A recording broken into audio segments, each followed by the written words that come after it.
hype culture.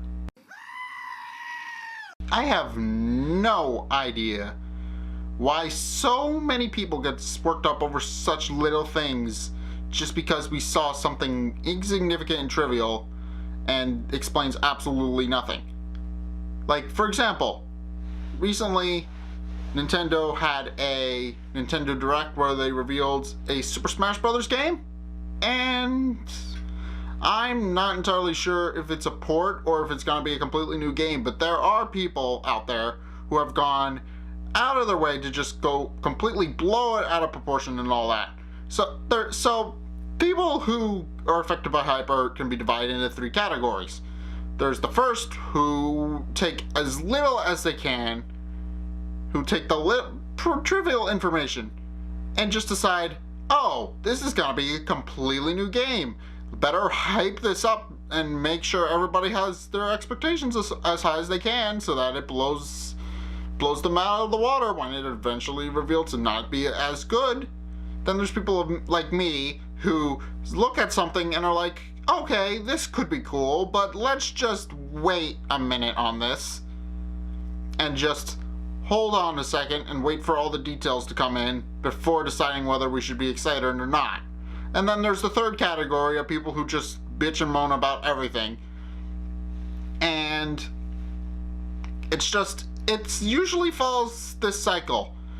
So people start off, it's like, oh, this trailer came out, better make a video on it or something like that, and everybody's just excited and it elevates really quickly, which then leads to clickbait, which then leads to people making their theories and assumptions and all that on how the new game's gonna play and what's gonna be in the new game and all that good stuff. And it's like, just wait and see.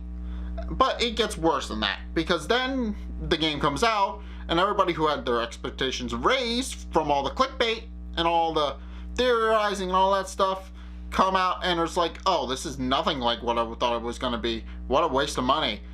Even though it's a great game, and people just don't see it that way because they think, oh, this doesn't match the expectations set to me by this one YouTuber I watch, so therefore it's a terrible game. Or people think it's a terrible game to begin with, and then there's people who actually wait and see for all the details, don't watch any of the theories and stuff like that, and wait for the game to come out and view it at face value. But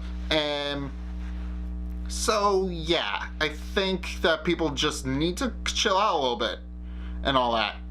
And also, now that I'm saying it out loud, is hype culture the reason the Sonic cycle was started?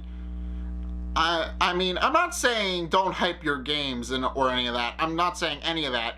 I'm just saying, hey, maybe chill out a little bit, wait for more details to come in, and then freak the fuck out.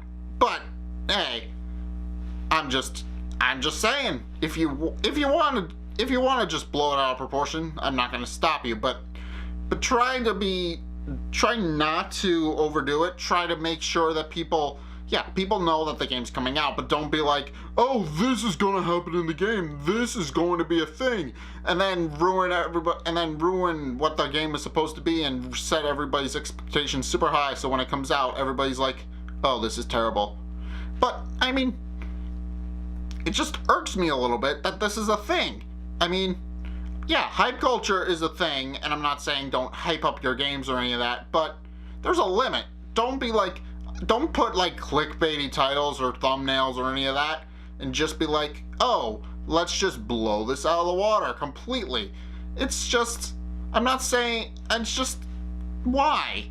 People just overreact to the littlest thing sometimes. It's like, yeah, I saw the Nintendo Direct. There were games that I liked and games that I'm not particularly interested in. Some of which are going to become Let's Plays on the channel at some point in the future. But there wasn't anything particularly over the top interesting. There were some games that I knew were coming out and some games that weren't.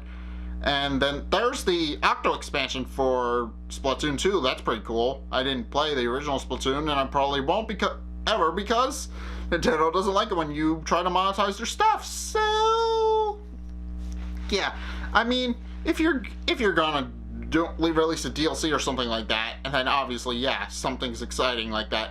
If you give more details in the video, then there's a reason for you to be hyped and think what's going to happen and try to speculate and all that. But when you're given a basic video, like, well, it doesn't really explain much of anything, then what's the point? I mean, I just want you guys to watch this. Okay, so just take a look at this video and tell me if you see anything that deserves looking deeper into it.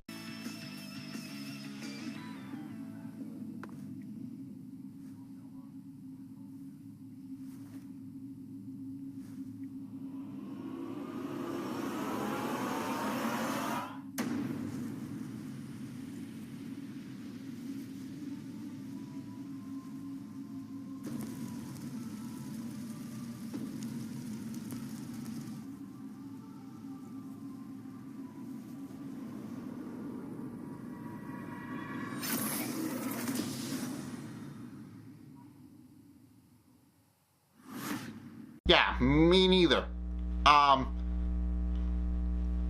So, yeah, that's just my 2 cents on the whole hype culture stuff. And I'm just saying, if you guys are going to just blow stuff out of proportion and stuff like that, if people are just gonna blow it out of proportion and people come along and think that the game is going to be the most amazing thing ever, and then it doesn't live up to the expectations that people built on it, that people have implemented from their own minds onto the game, then yeah, it just ruins the game for people, because people will watch the game and the title and all that and are like, oh, this is gonna be new, something fresh.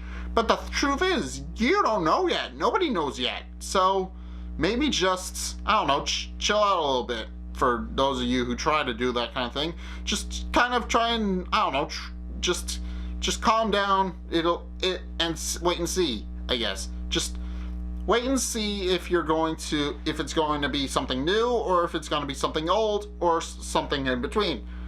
But thank you guys for listening to me ramble about hype culture for a little bit.